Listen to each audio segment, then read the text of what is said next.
We are excited. It's snowing in New Orleans. Are you having fun, hon? Yes, I'm shoveling snow. Let me show you my shovel. I'm not lying.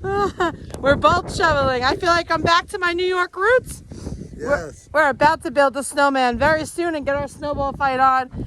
We're going to let it accumulate a little bit more before we build a snowman. Yeah, this is exciting. We are about to beat the record of snow here from 1963. Potentially, yes. So we're excited. 2.7 inches. It's a once in a lifetime opportunity. It is. Let's rock and roll.